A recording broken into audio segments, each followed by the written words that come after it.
مگر جب صبح ہوئی تو خادم آپس میں جمع ہوئے تو ایک خادم نے بڑے فخر سے کہا کہ حضور الحمدللہ میرے یہاں رات کو تشریف لائے تھے غوث پاک اور افطار فرمایا. دوسرے خادم نے کہا نہیں تمہارے یہاں نہیں, تو وہ تو میرے پاس تھے.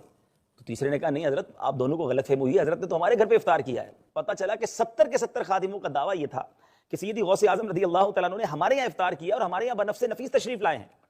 اب جو ہے وہ سارے حاضر ہو گئے غوث پاک رضی اللہ تعالیٰ عنہ کی بارگاہ میں کہ حضور یہ معاملہ کیا ہے, کہ سب یہ کہہ رہے ہیں کہ آپ ہمارے یہاں آئے ہیں. تو سیدی غوث اعظم رضی اللہ تعالیٰ عنہ نے فرمایا میں تو مدرسے سے کہیں باہر گیا ہی نہیں ہوں, میں نے تو اپنے مدرسے بھی افطار کیا اور یہی کھانا کھایا ہے. سب کو حیرت ہوئی کہ حضور یہ کیا بات ہے. تو فرمایا تعجب نہ کرو, رب العزت نے اپنے اولیاء کو اتنی قدرت فرمائی ہے ایک آن میں متعدد مقامات پر جلوہ فرما ہو سکتے ہیں. کیا بات ہے میرے میٹھے اسلامی بھائی. سوائے رب دے ہر شے دی عبادت کیتی جا رہی ہے, اللہ دی عبادت نہیں خالص کیتی جا رہی, باقی ہر شے درختوں دی عبادت, پانی دی عبادت, سورج دی عبادت, چاند دی عبادت, فرشتیاں دی عبادت, نبیاں دی عبادت, ولیاں دی عبادت,